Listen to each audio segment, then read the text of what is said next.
Oh, okay po. Sige po, magandang umaga. So isa pong pagbati ng magandang umaga. Una sa mga kapatid po natin na nasa Zoom, ganun din po dito sa ating congregation and maging din po sa ating mga bagong kasama or ating mga bisita ngayong umaga. So isang magandang umaga po sa inyong lahat. At ngayon po, sa ating pong pag-aaral, bago po tayo dumako doon sa ating pag-aaral ngayong umaga, magkaroon po muna tayo ng maiksing pagbabalik tanaw. Okay, so tingnan po natin kung sino po yung mga nag-notes nung mga nakaraang Sundays. Okay, so nung first Sunday po ng October, ano po yung title or yung ating pinag-aralan? Okay, sige nga po. Ano pong title? So yung una at ikalawang linggo po, ang nagturo po sa atin noon ay si Pastor Hill. Okay, so may naririnig ako, ang title daw ay Kailangan ang mga simbahay. Okay, so yung next Sunday po, October 8, ito naman po ay patungkol sa, ano naman po yung kailangan natin? Banal na Espiritu. And then yung ika-third Sunday na tinuro naman po sa atin ni Ate Sita, ito naman po ay pumapatungkol sa pinili at itinalaga. Okay, so ito yung most recent, yung last Sunday lamang po na ibinahagi po sa atin ni Ate Nanette. Ano po yung ating pinag-aralan? Okay, so naririnig ko si Hana dito sa gilid. Hinatulan na, hinahatulan at hahatulan pa. Okay. So ngayong umaga naman po, atin naman pong papaksain yung, sabi nga po, mariing pahayag ni Apostol Pablo para po sa mga taga-Roma. So, ibig sabihin sa Roma po yung aklat nating pag-aaralan. And doon po, sa mga suliraning pananampalataya po na kanyang isinulat, so napakaganda po nung sinulat ni Apostol Pablo dito po sa Roma. So, ngayon po mga kapatid, ang papaksain po natin ay mula po sa... Okay, so ayan po yung ating title ng ating pag-aaralan.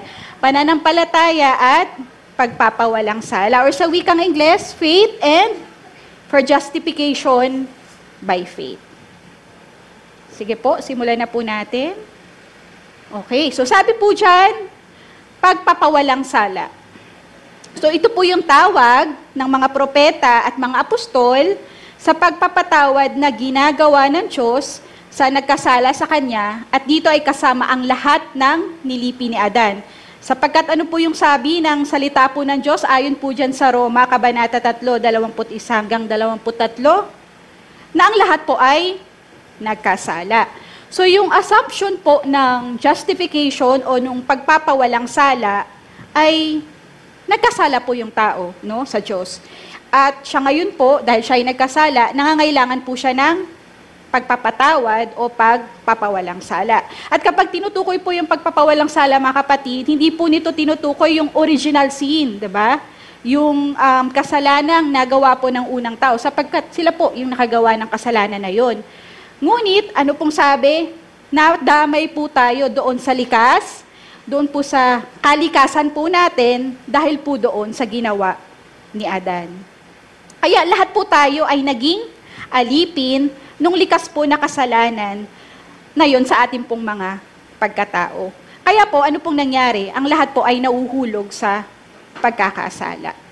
Kaya po, ang sabi po dyan, lahat po ay nagkasala. Kaya po kahit yung mga bata, no, kailangang iligtas po ng ating Panginoong Hesus. Bagamat hindi po sila itinuturing na nagkasala doon po sa mga gawang kasalanan, but still, kinakailangan pa rin po silang iligtas mula po doon sa kalikasan na iyon ni Adan.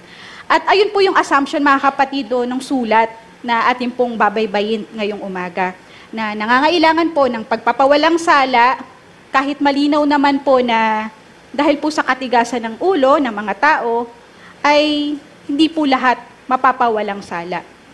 So sabi pa po dyan, nagkakasundo po ang lahat ng mga Kristiyano sa katotohanan pong ito.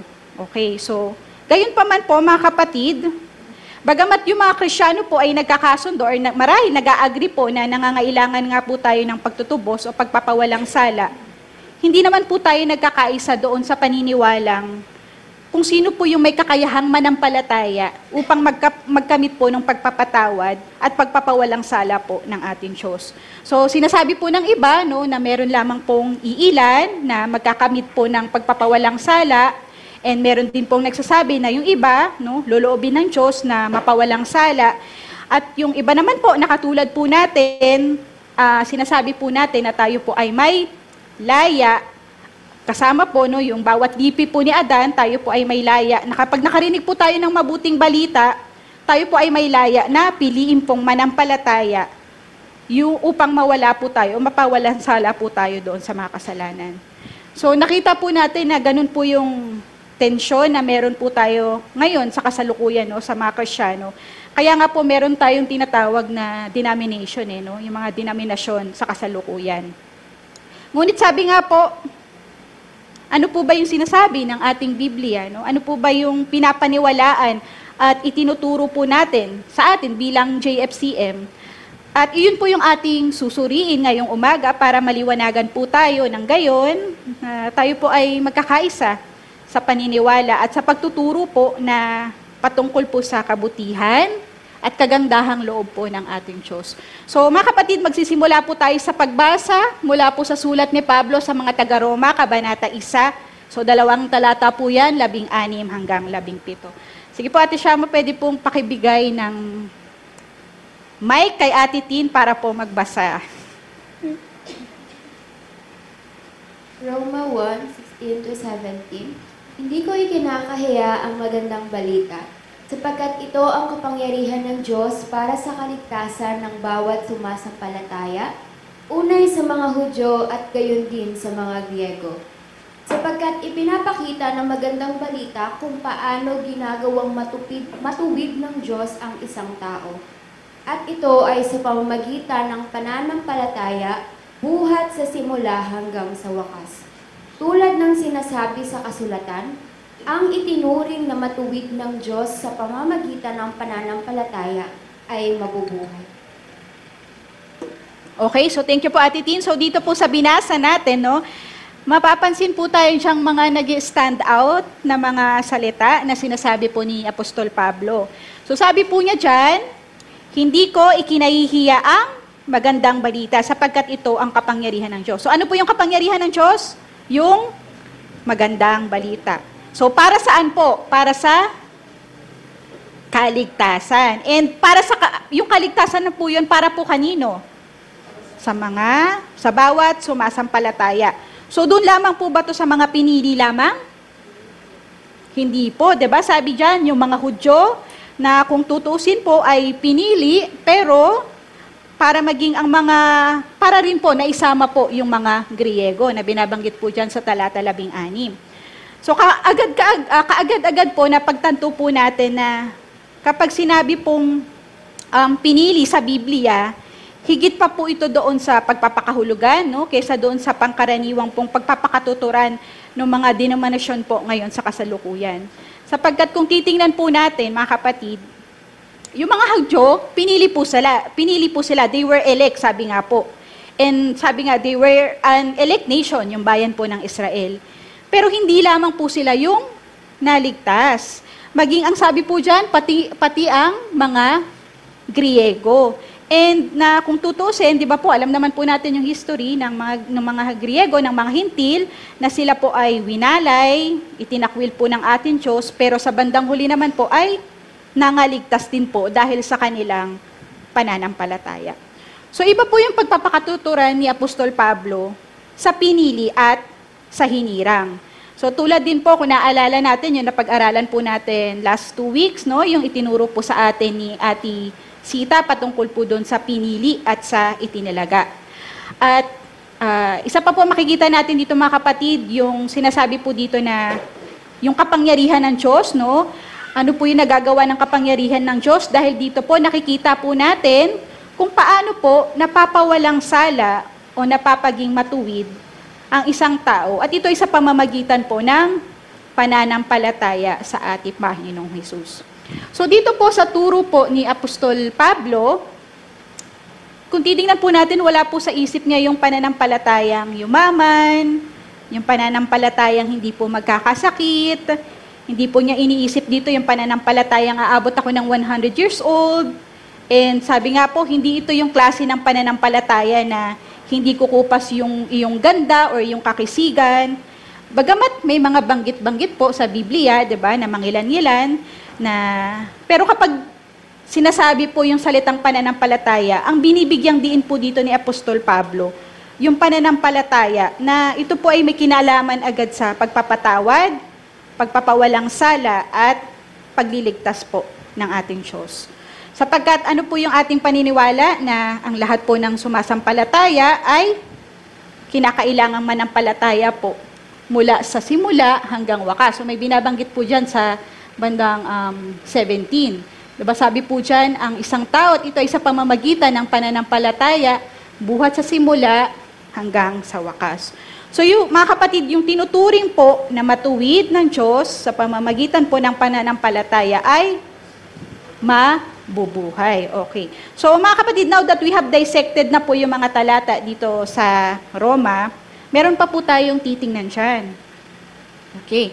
So sabi po dyan, di ba po doon sa Tagalog na translation, ang sabi po doon, pananampalataya, buhat sa simula at buhat sa simula hanggang sa wakas.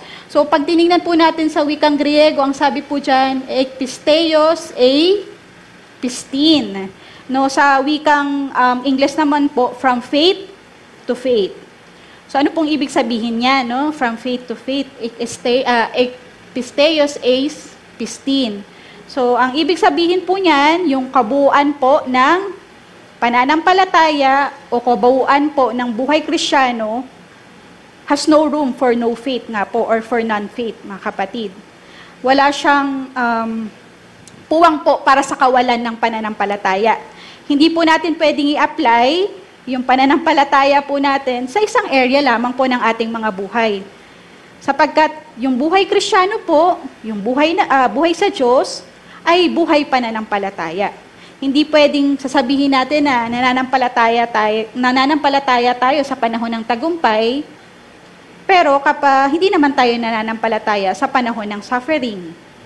Hindi po natin pwedeng sabihin na nananampalataya po tayo doon sa kabutihan ng Diyos. Kapag may mga bagay po na magandang nangyayari sa ating mga buhay, diba? Mga naaayon po sa ating pong sariling kagustuhan. Pero pag hindi naman po ito naaayon or ayaw natin yung mga nangyayari, hindi po tayo nananampalataya sa ating Diyos. So sabi nga po, simple lang po yan, no? Either you have faith or no faith, no? So wala siyang in between. And the other kind of faith is unbiblical. So yung pananampalataya pong itinuturo po sa atin na kung mapapansin po natin, no, kung medyo nag-observe po tayo na itinuturo, hindi po dito sa loob ng iglesia pero sa labas po, na naka-focus lamang po doon sa iilang parte po ng buhay, ay masasabi po nating napaka-poor, napaka-shallow na articulation of faith, diba? Napakahina po nung kanilang pagpapaliwanag. Yung pananampalataya pong sinasabi dito ni Apostol Pablo, iba po yung kanilang pakatuturan o pagpapaliwanag sapagkat madalas po ang pananampalatayang itinuturo lamang po nila ay patungkol po sa mga blessings, no, yung mga pagpapala. At si Apostol Pablo naman po, yung pagpapaliwanag po na at pangunahin po niyang sinasabi na may poor and shallow articulation of faith ay specifically po doon po sa topic po ng pagpapawalang sala at pagpapatawad po. Na sabi nga po sa atin, no, sa ating mga tunay na Kristiyano, ano po yung pananampalataya na meron tayo. Sabi doon, from faith to faith to faith. So mula simula hanggang sa wakas po ng buhay Kristiyano natin, mga kapatid. So ngayon po, paano po ba pinapawalang sala ng Diyos yung isang tao? Okay, so yun po yung ating magiging katanungan ngayong umaga. So paano po ba pinapawalang sala ng Diyos yung isang tao? Consequently po, lahat ng tao. Sapagkat ito po yung nagpapahiwalay sa tao dito sa daigdig. Kung titingnan po natin, sa dalawa lamang naman po nahati yung tao eh.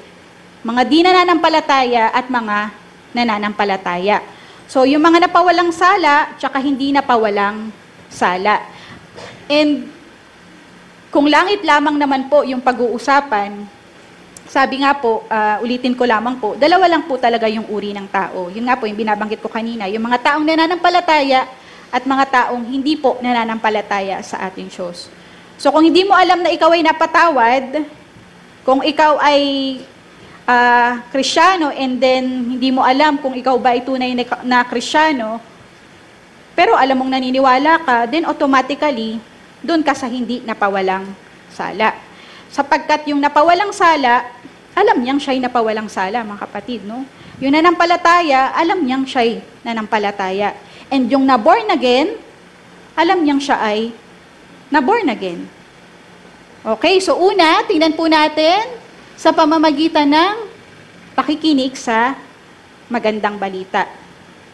So yung mga taong nasa kanila na po yung oportunidad na mabasa po at mapakinggan po yung salita ng Diyos, pero tinanggihan pa rin po nila or nire-refuse pa rin po nila, then hindi po sila nabahaginan ng kapangyarihan na sinasabi po ni Apostol Pablo doon po sa binasa natin kanina sa Roma, upang sila po ay maligtas. Sapagkat sabi nga po ni Apostol Pablo, no, if I may remind us, sabi nga doon, sa 16, hindi niya ikinahihiya yung magandang balita sapagkat ito yung kapangyarihan ng Diyos para po sa kaligtasan ng bawat sumasampalataya. So ano po mapapansin natin dito mga kapatid? No, may sequence po siya.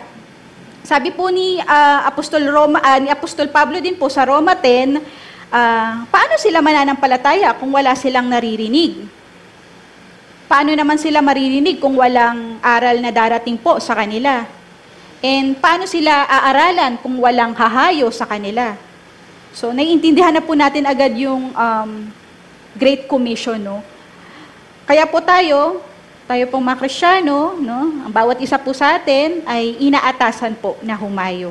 Para po, pag may nakarinig ng aral, and dun sa pakikinig ng aral, baka sila po ay sumampalataya, at sa kanila pong pagsampalataya, sila po ay maliligtas. So yung pagpapatawad po mga kapatid at pagpapawalang sala ay nagsisimula po talaga doon sa willingness ng isang tao na malaman po yung magandang balita po ng ating Diyos. Okay, so basahin po ulit natin yung 16 to 17. So hindi ko po muna siya ulit pababasa kay Christine. So sabi po dyan, hindi ko ikinahihiya ang magandang balita sapagkat ito ang kapangyarihan ng Diyos para sa kaligtasan ng bawat sumasampalataya. So si Apostol Pablo po, nung makakilala po siya sa Panginoon, ginugol na po niya talaga yung kanyang buhay para po malaman yung salita ng Diyos. At hindi lamang po malaman, para po ito ay maipangaral. At nung matuklasan po niya na siya po ay tinawag na apostol para po sa mga hintil, sabi nga po doon, di ba iniwan niya po yung lahat? Ipinagpalit niya po yung meron po siya para po makasunod sa ating Diyos at maipangaral po yung mabuting balita. At kaya po, dito sa 16, talagang sinasabi po ni Apostol Pablo na hindi niya ikinakahiya yung mabuting balita. Which tells us, yung problem din po, maybe, in the Roman Church po noong mga panahon na yun, no, na maaring yung kabuuan po ng church, na meron po sila that time. Marahil po, marami po sa panahon nila na ikinahihiya, itinatago, or hindi po nila mailantad yung kanilang pagka-Kristyano. Hindi po nila maipangaral yung mabuting balita because of the prevailing circumstances po during that time na kanilang pinagdadaanan. And isa pa po, hindi po popular yung relihiyong Kristyanismo po, no, during that time. Sabi nga po, it is a persecuted religion, diba? Ito po yung inuusig na relihiyon ng panahon po na yaon. Kaya marami pong tao ay secret yung kanilang pagka-Kristyano. So katulad din po ngayon, no, sa ating panahon, no, sasabihin po ng iilan, basta nananampalataya ako. Okay. Kung ikaw ay nasa langit, okay lang yun, no, na manahimik ka. Pero kung dito po sa lupa, mga kapatid, yung mga niloob po ng Diyos, ang kalooban po ng Diyos sa atin ay hindi po ikahiya ang magandang balita. At ano po yung kalooban pa po niya? Ito'y ipangaral, gaano man kaliit o kalaki po yung nauunawaan po natin. So hindi po natin kailangan na hintayin na magkaroon pa po tayo ng Master's Degree of Theology, no? Hindi po natin kailangan na hintayin, malaman po natin yung lahat ng hiwaga o nuknukan po ng buod ng lahat ng kaalaman ng Biblia. So kahit anuman po yung natutunan natin, ng may katapatan, ay sapat na po. No? Sapagkat yung hinahanap po ng ating Diyos ay hindi po experts. Sabi nga po. Ang hinahanap po niya ay saksi. So mga saksi po ba tayo, mga kapatid? Medyo mahina. Medyo mahina po. Mga saksi po ba tayo ng Diyos, mga kapatid? Amen. Okay. So, amen po. So, yung pangangaral po ng magandang balita o ng mabuting balita, natural na po siyang sangkap ng ating buhay Kristiyano. So, what we are is what we speak, mga kapatid. At kung iisipin po natin, alam niyo po ba, mga kapatid, kung bakit may mga iba na marahil hindi nila maipangaral yung mabuting balita? No? Maaring is because that is not yet who they are. Baka po yung pagkakristyano, nasa isip lamang po nila. Hindi pa po yun yung talagang buhay po nila. So maaring yun po yung rason, bakit hindi po nila maipangaral yung mabuting balita ng ating Diyos. Okay, so sabi po dyan, naka-highlight ay yung makikita po natin dito, yung magandang balita na tinutukoy ni Apostol Pablo ay tinatawag din po sa kasalukuyan na gospel or yung Evangelion. Okay. Na kung saan, so kinuha po yung salitang Ingles na evangel or gospel. Okay, so sabi po dyan, ang magandang balita. Okay, so hingi tayo ulit ng magbabasa dun sa unang paragraph lang. Sige, Tin. Ang magandang balita ay pagsisiwalat ng Diyos tungkol sa kanyang sarili at sa kanyang mga ginawa at ginagawa upang iligtas ang tao mula sa kasalanan at maibalik ito sa kanya, sa panimulang mithiin ng paghilikha niya rito. Okay, so thank you, Tin. So sabi nga po, sa panimulang mithiin ang pagkalikha niya rin. So, we cannot discover God by ourselves po, no, mga kapatid. Alam naman po ng Diyos yun. So, sa calculus po, or kahit hindi siguro sa calculus, hindi po kayang sukatin ng finite, yung infinite, no? Hindi po kayang sukatin ng limitado, yung walang limit. So, ganun din po sa tao, no? Hindi kaya pong sukatin ng tao yung walang kasukat na Diyos. Kaya nga po, ano po yung sabi ni Isaiah, no? Your thoughts are higher than our thoughts, your ways are higher than our ways, no?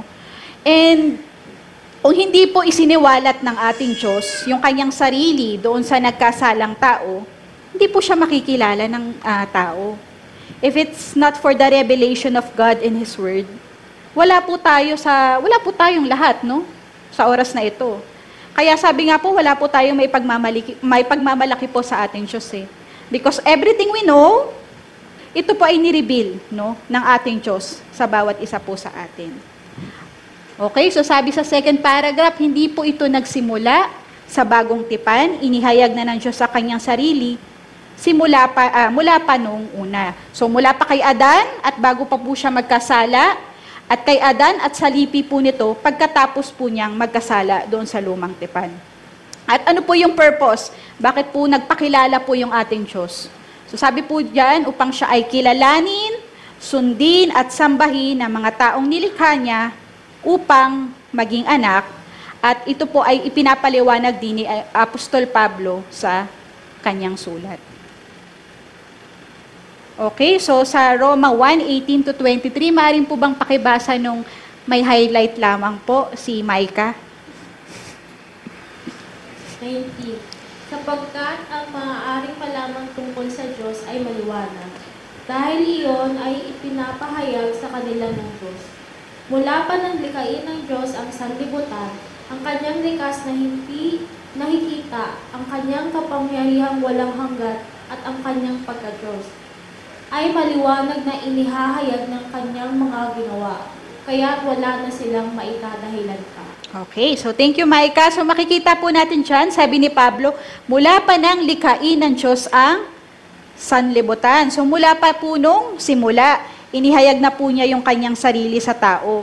So yung lahat po ng pwedeng malaman nung panahon nila ay ipinahayag po ng Diyos sa kanila. Yung kanyang pong kalikasan, yung kanyang kapangyarihan, yung kanyang pong pagka-Diyos. Kaya po, mula kay Adan hanggang sa huling henerasyon po ng tao, meron po silang liwanag na sabi nga po, kasukat ng kanilang pangangailangan na tinanggap nila mula sa Diyos, na sapat na upang sila po ay manampalataya. Kaya nga, sabi po, wala pong maidadahilan yung tao para po hindi makilala po yung ating Diyos.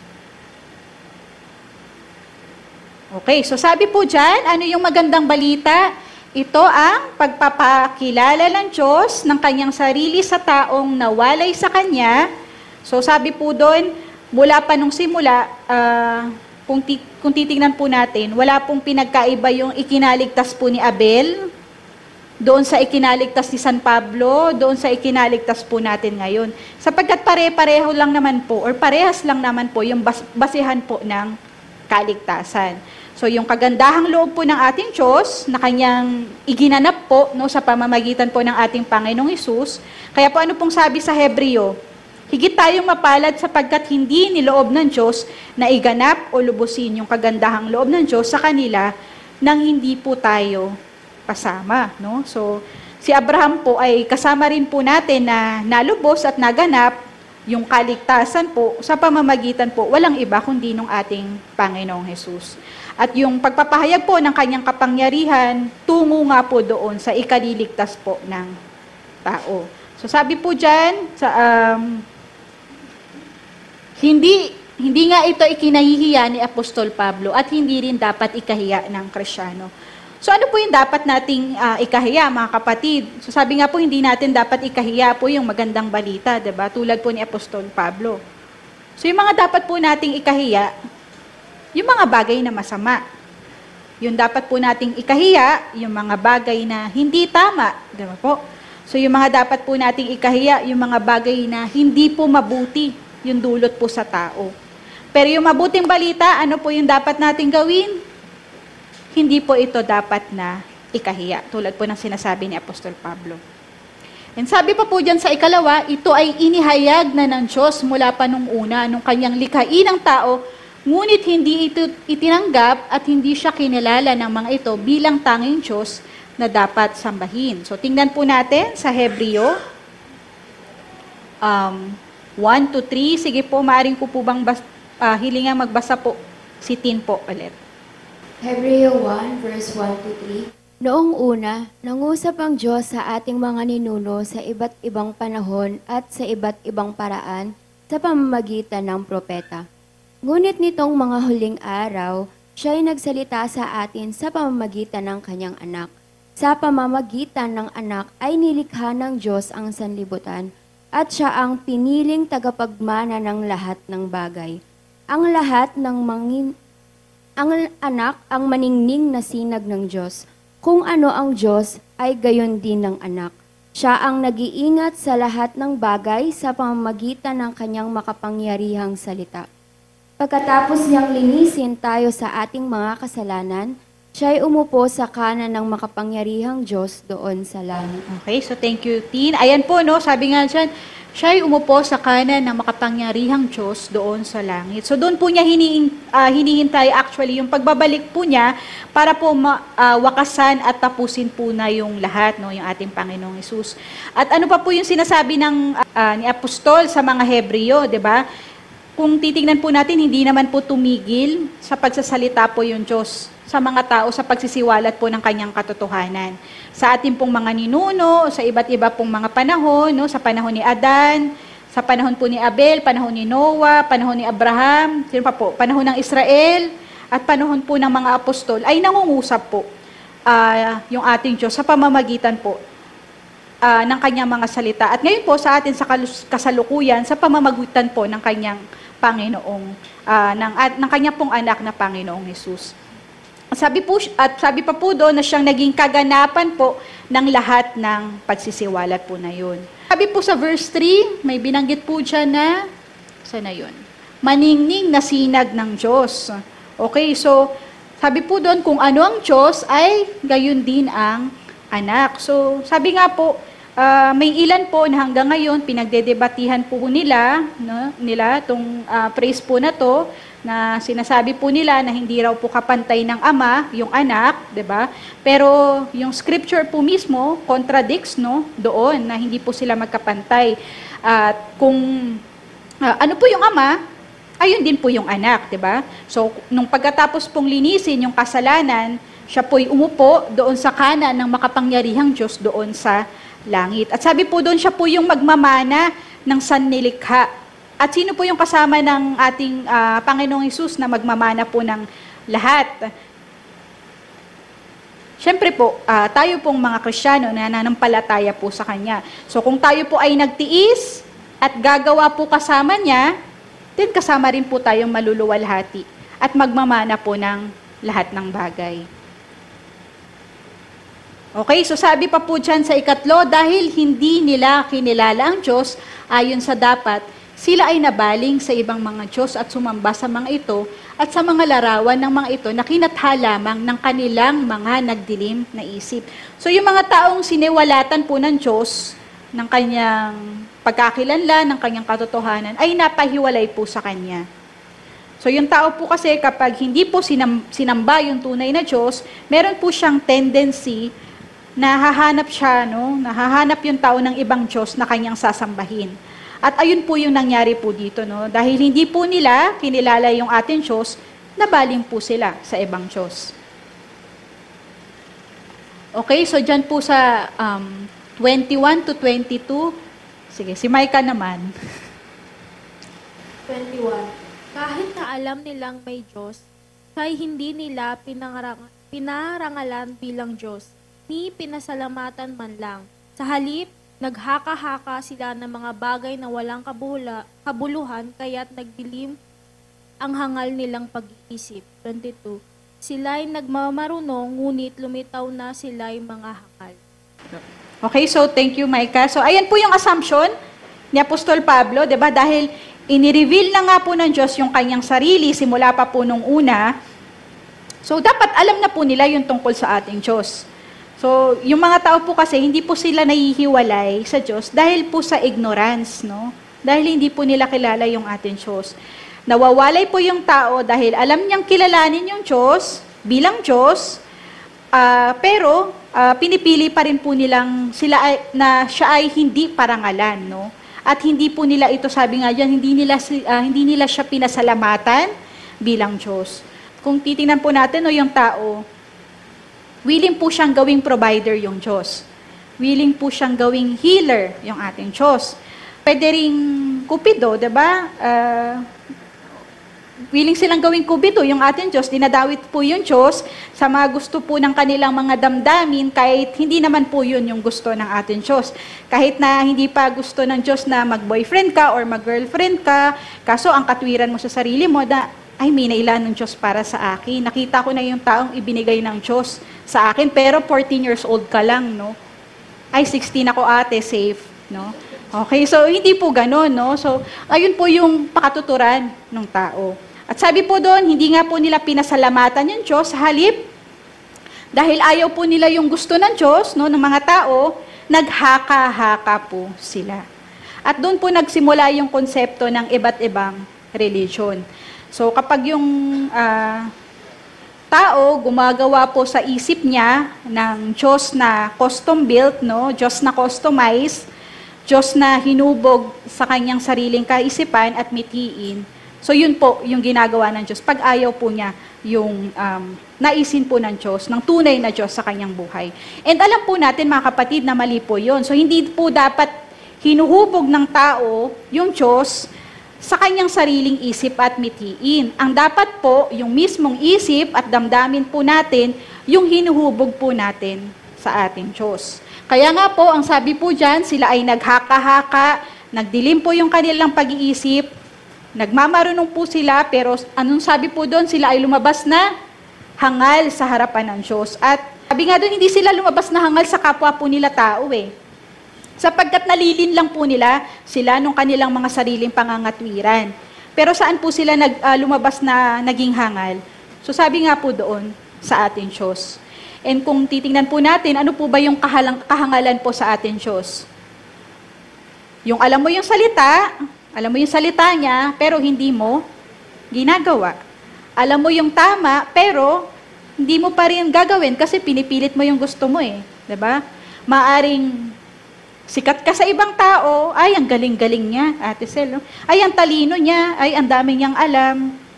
Pero sa paningin ng Diyos, isa ka palang hangal. Sa kabaliktaran naman po, ano naman po yung katalinuhan para sa Diyos? So, ito yung matalino ka sa katalinuhan, kahit na ito ay kamangmangan para po sa mata ng marami. Kaya alam niyo po mga kapatid, ito alam po natin, no? It would be foolish to try to conform to the world. Yung binabalanse mo yung sanlibutan at yung Diyos, sapagkat sabi nga po, it is either you are for God or you are for the world. So kung sinasabi mo na ikaw ay for God, you do what is for God. Ginagawa mo yung para sa Panginoon. So kung ayaw yun ng world, no, yung ginagawa mong yun dahil yun ay para sa Diyos, so wag na nating habulin. It's not for you, mga kapatid. Yun lamang po yung ibig sabihin nun. So in fact, kung iisipin po natin, ito yung madaling panukat po ng will ni God at hindi po will ni God sa ating mga buhay. So kung ginagawa mo yung kalooban ng Diyos, tapos hindi mo makuha yung promotion na gusto mo dahil ginagawa mo yung kalooban ng Diyos, then the promotion is not good for you, mga kapatid, no? So kung hindi mo makuha yung milyon-milyon na kita, kasi sinisikap mo na gawin yung tama, then hindi para sa'yo yung milyon na yun. Baka doon ka lang sa 1,000, diba? Yun lang yung para sa'yo. Sabi nga, don't chase for it. Sabi, be contented, be happy with what you have. So, hindi man mapasa atin yung mga bagay na yon sa mundong ito. Pero sabi nga, we have assurance, di ba po, that we have treasures of God. What does it profit a man to gain the whole world and forfeit his? So makuha mo man po yung lahat ng bagay, pero ang nakasalalay naman po ay yung kaluluwa. So, mabuti na po nating hindi asamin yung mga bagay po na yun. Okay, so sabi pa po dyan, dahil dito ay, pang-apat, pinabayaan na lamang sila ng Diyos sa kanilang mga gusto. So sila ay hinatulan at lalo silang nalulong sa kasalanan at kahatulan. So do we think God will be patient forever, mga kapatid? So sabi nga po, may oras ng paghatol. Diba? Hindi po forever yung pagtitiis ng Diyos sa katigasan po ng ulo ng mga tao. May hangganan po yun, mga kapatid. At alam niyo po yung masakit doon, yung hindi po namamalaya ng tao, nahahatulan na pala siya. Hindi namamalaya ng tao na dumating na pala yung kanyang hangganan. Sinasabi pa ng tao, kakatwiran niya pa sa kanyang sarili, kung ayaw ni Lord to, bakit niya ako pinagpapala? Diba? So hindi po pagpapala yung sukatan ng gusto at ayaw ni Lord. Walang iba kundi yung salita ng Diyos na maliwanag, at yung banal na espiritu na maliwanag na nagsasabi sa atin ng ayaw at gusto ng Diyos yung ginagawa po natin.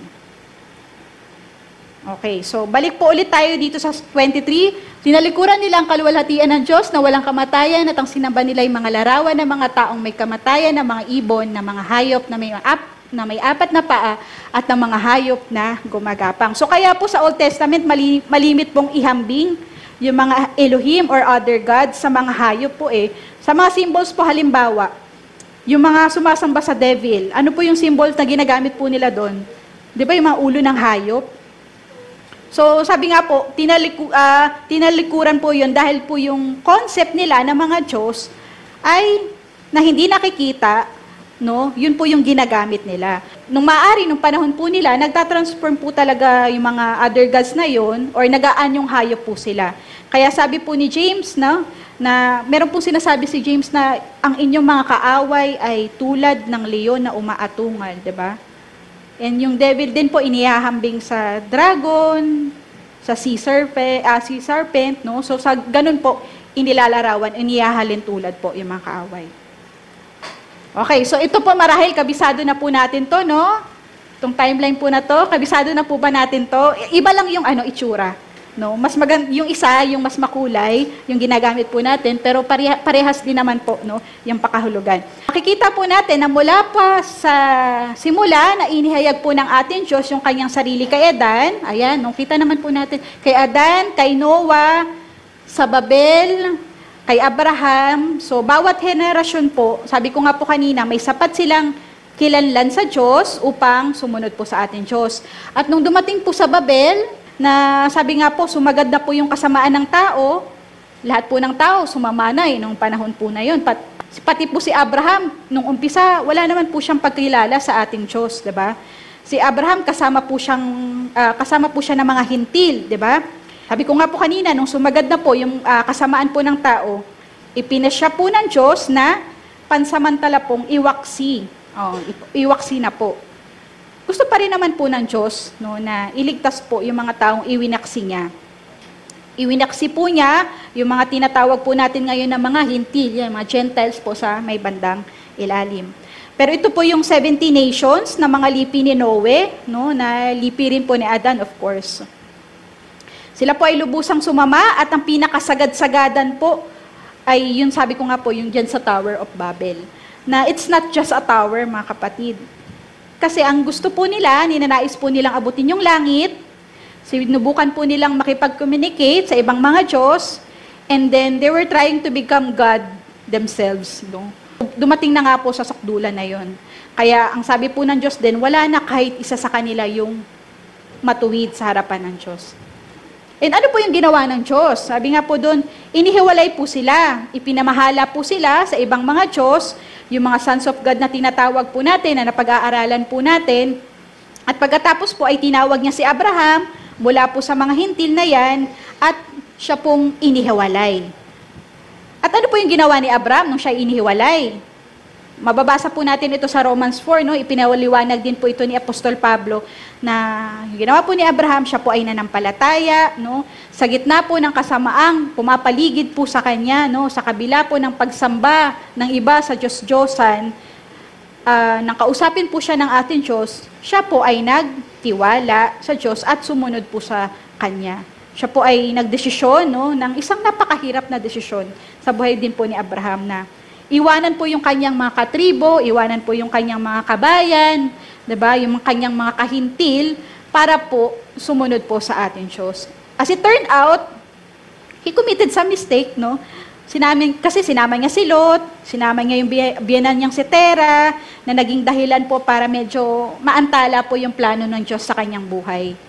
Kaya po, makikita rin po natin na si Abraham, kapag ang pinag-uusapan po ay pananampalataya, siya po yung laging modelo.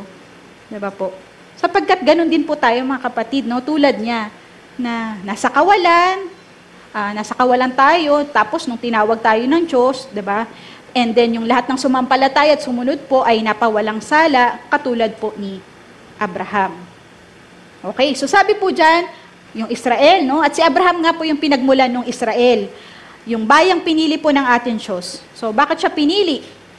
Sapagkat pinili siya mula po doon sa kalipunan ng mga bayan, hindi po dahil sa sila ay mabuti, hindi po dahil siya ay mabait, no? Hindi dahil sa sila ay powerful, pinili po sila dahil sila yung piniling mahalin ng ating Diyos. Pinili po niya yung Israel at ito po yung ginawa niyang bayan niya. So, is Israel elect po ba?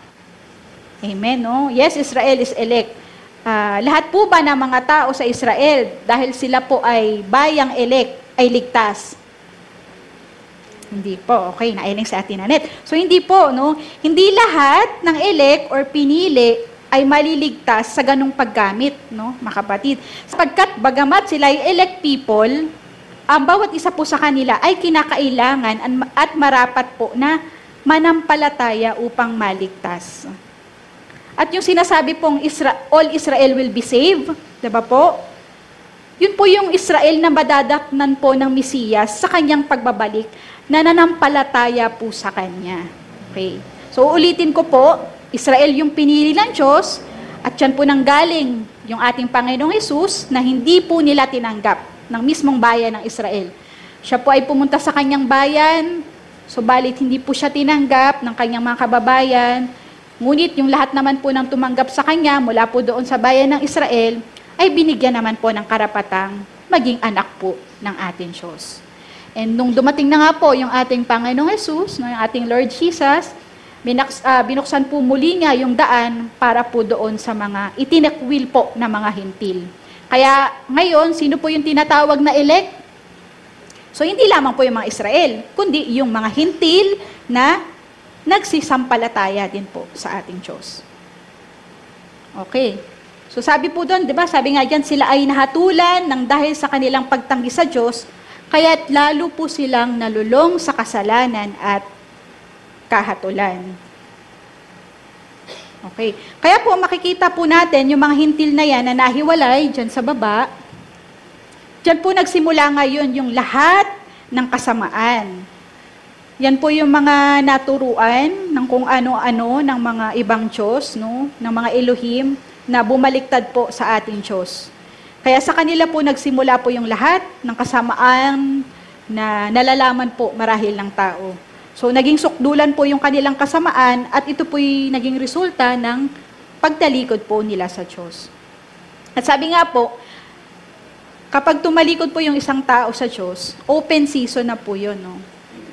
So open na tayo sa lahat ng suggestions, open na tayo sa kung ano-ano mga bagay na mafe-feed sa ating kaisipan, kung ano na lang yung masarap, ano yung sa tingin nating maganda, yun yung ating gagawin. So sabi po dyan, kaya nga po ang tanging pag-asa ng tao na makabalik sa Diyos na lumikha ay ang Panginoong Yesus. Wika nga po ng Panginoon sa Juan 14:6, ako ang daan, ang katotohanan at ang buhay. Walang makapupunta sa Ama kundi sa pamamagitan ko. Wala pong ibang paraan o pangalan na ipinagkaloob ang Diyos mula sa simula at hanggang wakas upang tayo ay makabalik kundi sa pamamagitan lamang ng Panginoong Hesus. Ang kasunod ng panahong nating ito ay pagbabalik ng Panginoon at ang maghatol niya sa sanlibutan ayaw bumalik sa Kanya. So, ikalawa po, so ito na po yung huli. So, 2 puntos lamang naman po yung ating pag-aaralan. So, sa pangalawa po, sa pamamagitan ng pananampalataya sa Diyos na ipinapakilala ng mabuting. So, balik po ulit tayo dyan sa mga talata. Nabanggit-banggit ko na rin po kanina sa unang puntos, no? Na yung ilan po natatalakayin natin dyan sa ikalawang puntos. Sabi nga po dyan, sa pamamagitan ng pananampalataya, buhat sa simula hanggang sa wakas. No? So, paulit-ulit po nating binabanggit at tinatalakay. So, ito pong mga kapatid, not to disrespect po, no? It is with love po, na kahit po umaattend tayo ng linggo-linggo sa pagtitipon, physical man yan or online, kung hindi naman po natin pinapanampalatayanan at inisinasagawa po yung mga naririnig po natin na mga salita, so wala rin pong saysay yun. In fact, ano pong mangyayari? Lalo lamang po tayong mabubuyo sa ating pagmamatigas at pagsuway sapagkat binibigyan kasi tayo ng excuse na ayaw matend naman ako, ay nakinig naman ako. Pero yung pakikinig, dapat meron siyang, may uwi siya sa gawa, di ba po? Sapagkat yun po yung mithiin ng pakikinig. Hindi po tayo nakikinig para lamang makinig ng masabing naka-attend tayo, no, na-check ako sa attendance, di ba?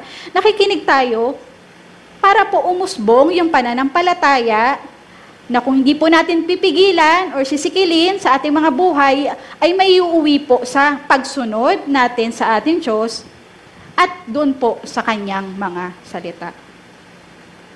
Sabi po dyan sa naka-highlight, so yan pa rin po, sa pamamagitan ng pananampalataya buhat sa simula at hanggang wakas, ekpisteos e pistis, no? So, hindi lamang para sa ilang sandali po ng ating buhay or ilang araw, mula simula hanggang wakas, no? From faith to faith, sapagkat yun naman po yung magiging buhay po natin, no?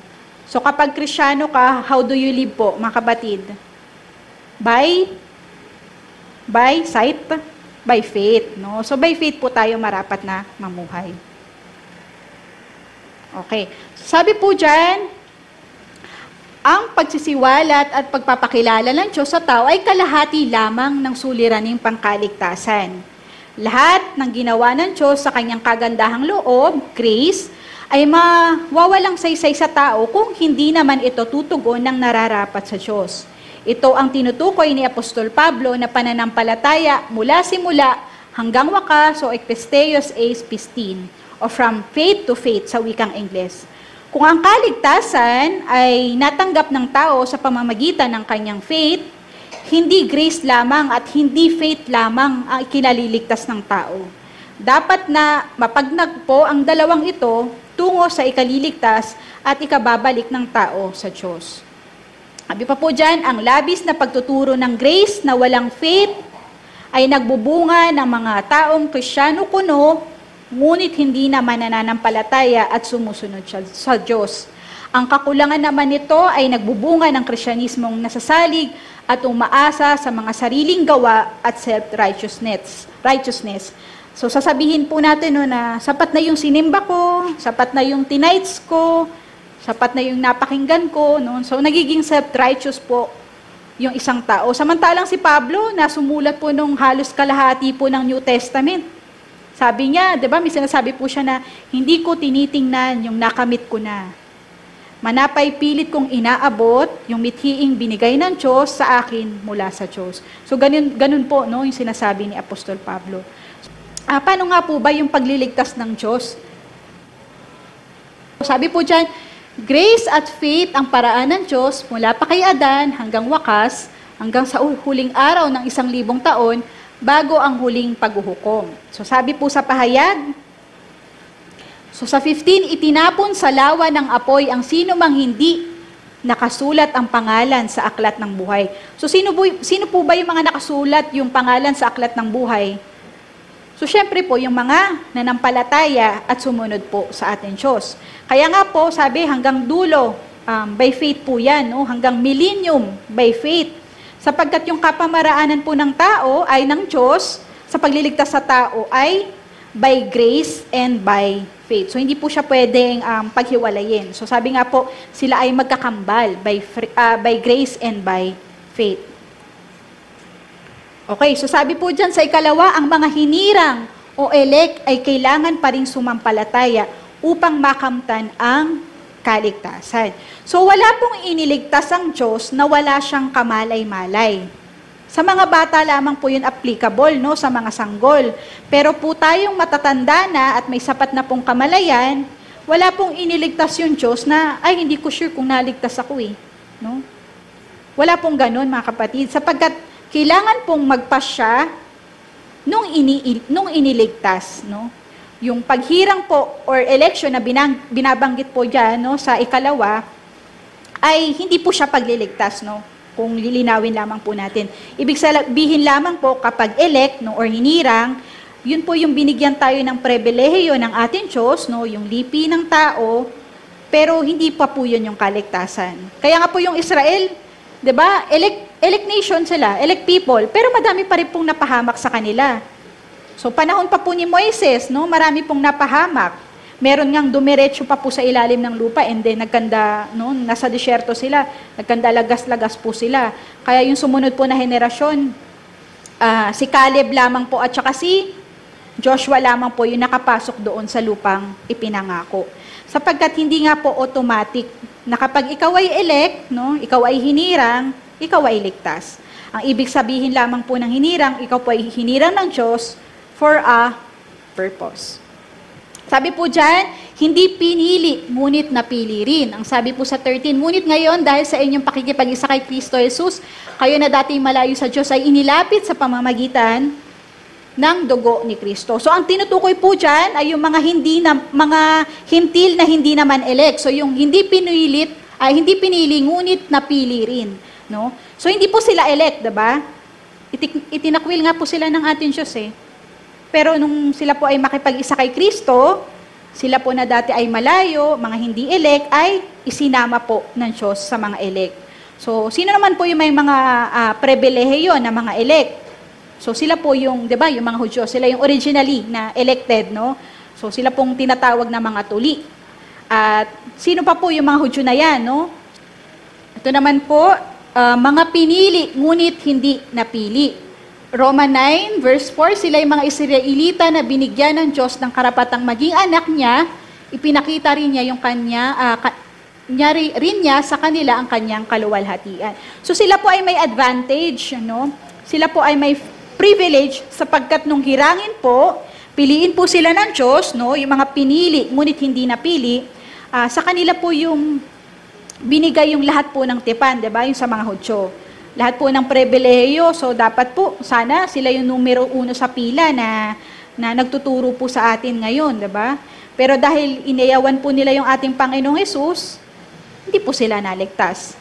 Sabi nga po ni Apostol Juan, nung dumating siya sa kanyang bayan, balit hindi po nila siya tinanggap, nung kanyang mga kababayan, ngunit yung lahat naman po ng tumanggap, mula sa mga kababayan po niyang iyon, no, yung mga alagad niya, marahil po yung 3,000 na nagpabaptize during Pentecost, 'di ba? Yung mga yung 11 alagad po niya, no, binigyan po niya ng karapatan na maging anak po ng ating Diyos. At ano po yung intention ng Diyos, no? Bakit sila inelect itong mga Hudyo? Para po gawin anak po ng ating Diyos, no? At ano po yung intention ng Diyos? Bakit po ibinigay yung ating Panginoong Hesus, no, sa sanlibutan? So para po gawing anak ng Diyos yung tao. Ngunit sino lamang po yung magiging anak talaga ng ating Diyos? Yung mga nakipag-isa lamang po sa ating Panginoong Hesus. So our race does not save us, no? Your father and your mother cannot save you.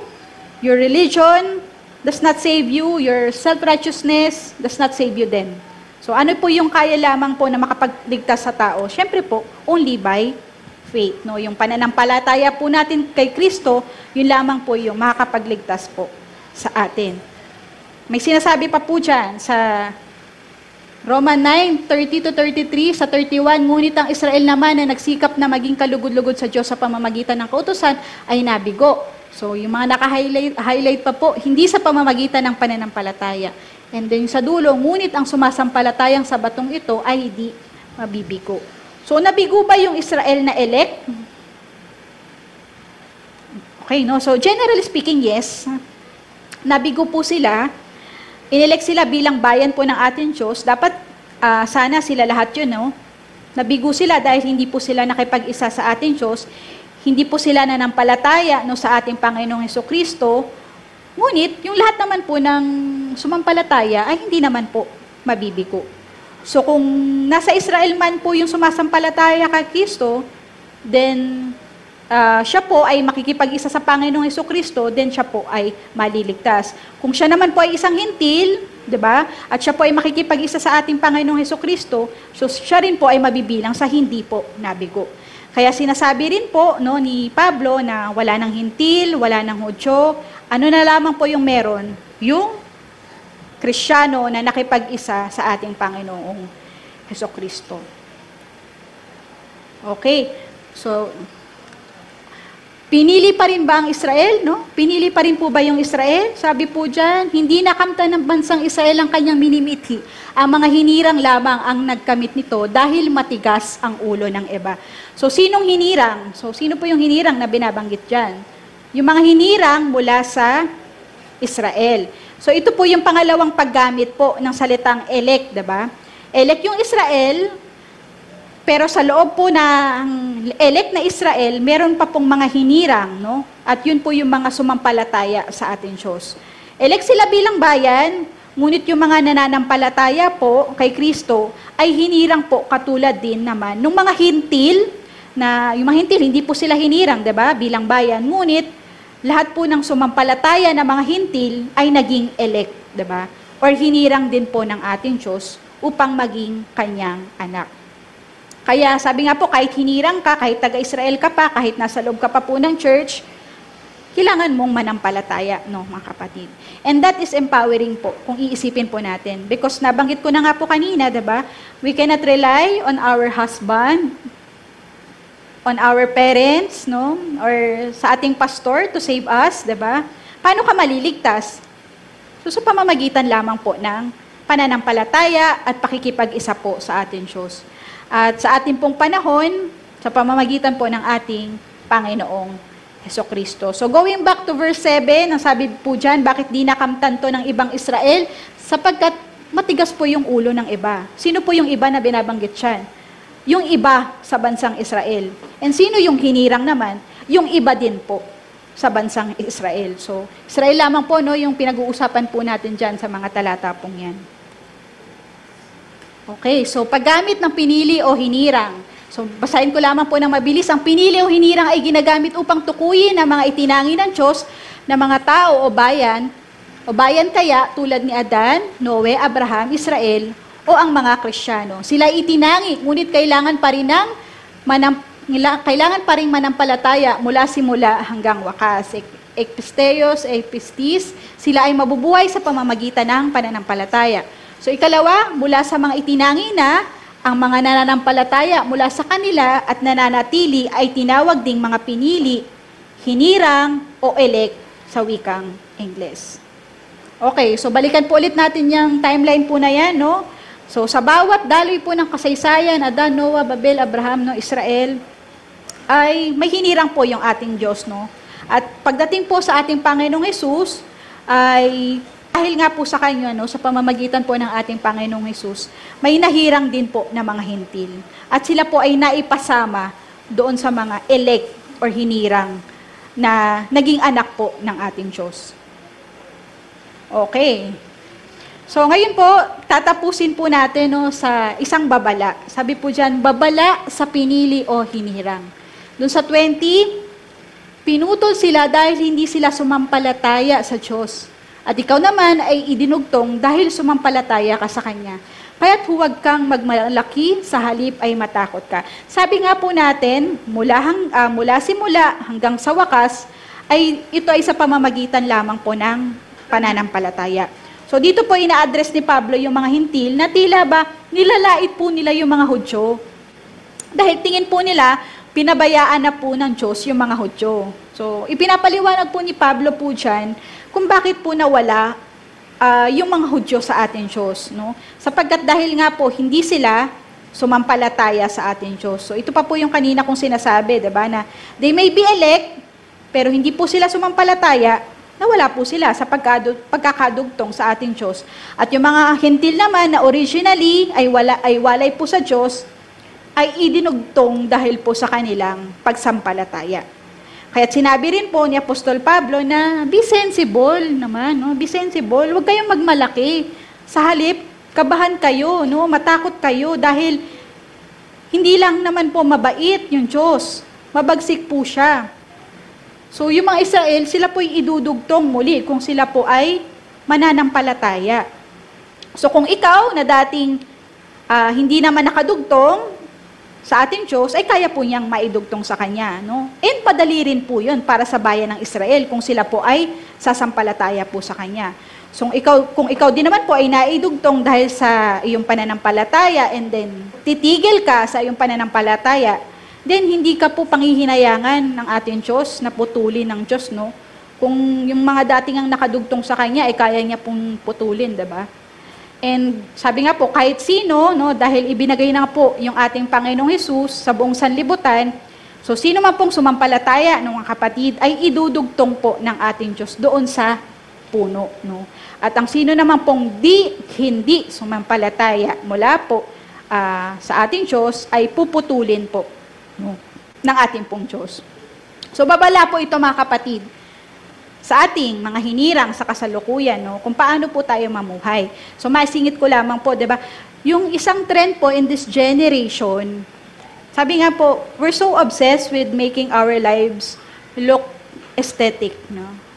Sa wikang Tagalog, aesthetic, no. Hindi ko alam kung anong Tagalog ng aesthetic. Yung talagang pakahulugan po niya, 'di ba? So kapag sinabing aesthetic, familiar po ba tayo sa word na aesthetic? Sa mga kahenerasyon ko po diyan, mga Gen Z, Gen Z.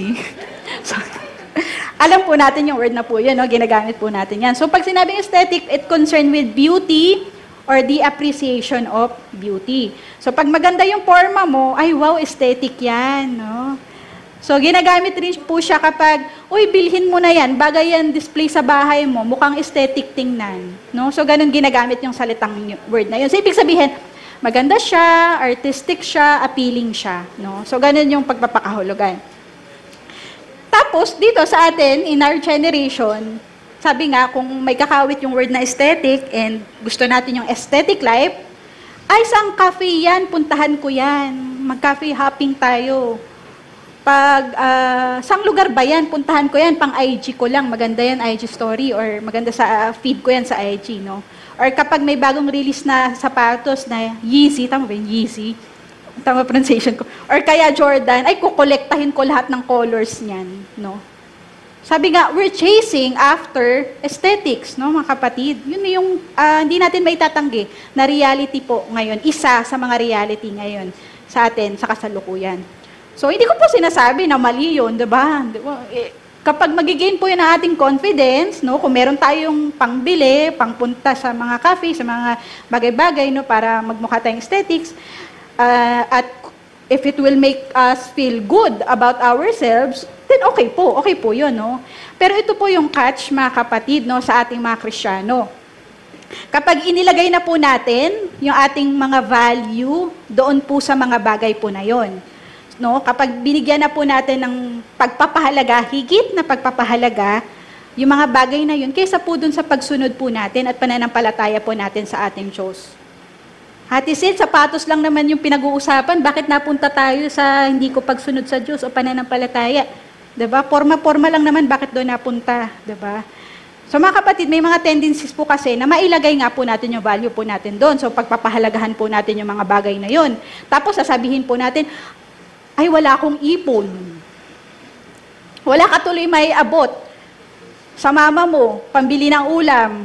Samantalang ikaw tong number 1 nagrereklamo pag hindi mo gusto yung ulam. Diba? Ay, gasgas na yung credit card mo, kakakaskas kasi bili ka ng sapatos or ng magagandang make-ups, di ba? Ano pa po yung sa tingin nating verse po, no? Hindi mo maibigay sa Diyos yung nararapat na ikapo at paghahandog. Kasi exhausted ka na financially. Wala ka na maibigay, inubos mo na kaka-aesthetic mo kaka-forma mo di ba? So, we have to be very careful po, mga kapatid, no? Kaya nga po sinabi ko kanina, 'di ba, yung mga hinirang, hindi porket hinirang po ay mananatiling hinirang in the end, no? Kung hindi po pagsusumikapan na mamuhay po ng naayon po sa ating Diyos. Maaari po tayong maalis doon. Kaya tandaan po natin, ano po yung motto natin? Hindi naman motto, pero yung sa verse po sa Bible, Romans 12:2. Parang may nataas doon Ay, hindi ba? Romans 12:2, ano po yun? Do not conform to the pattern of this world, but be transformed by the renewing of our mind. Okay po. So ngayon pong umagang ito, atin pong napag-aralan yung patungkol po sa pananampalataya, yung pagkakaugnay po ng pananampalataya at pagpapawalang bisa. At paano nga po ba pinapawalang sala ng Diyos yung tao? So una, sa pamamagitan po ng pakikinig sa magandang balita, ikalawa, sa pamamagitan ng pananampalataya sa Diyos na ipinapakilala po ng mabuting balita. So bilang lagom po, sabi po dyan, napakarami po ng mga labis at kulang na katuruan ngayon tungkol sa kaligtasan at sa pananampalataya. Ito ay dahil hindi inaaring sapat ang turo ng Biblia, ng mga propeta at mga apostol. Ang gayong uri ng pagtuturo ay di dapat pakinggan at dapat iwasan sa pagtuturo rin. Maliwanag naman ang paraan ng Diyos sa pagliligtas niya po sa tao, sa nilikha po niya simula pa po nung una. Ito ay nakamtan sa pamamagitan ng pagkilala sa kanyang kagandahang loob, pananampalataya mula simula hanggang wakas. Huwag po nating isalaula yung ating pananampalataya. Huwag po nating ipagpalit sa ibinabaratilyong relihiyon na hiwalay sa aral po ng mga apostol. Kung hindi pa tayo kumikilala sa Diyos, kilalanin po natin siya at magpasyang manampalataya at magpatuloy. Kung nakakilala naman na tayo, ating ipaglaban ang kaligtasang ating itinanggap. At ano pa po yung sabi doon sa pinag-aralan natin sa Roma? Huwag po natin ikahiya yung mabuting balita. At paano po natin may papakita na hindi po natin ito ikinahihiya? Ito po ay ating ipinapangaral, no? Ibinabahagi po sa iba. Hindi po tayo mabibigo. So yun po yung pangako, no? Assurance po na ibinigay po ng ating Diyos. Tayo ay Copernicomen or we are more than conquerors. Hindi git pa po sa nagtatagumpay. Ano man po ang idating ng buhay sa atin, Hindi po nito kayang ihiwalay ang nananatiling sumasampalataya sa Panginoong Hesus. Kaya po mga kapatid, sa umaga pong ito, purihin po natin ang Diyos sa kanyang kabutihan. So magandang umaga po.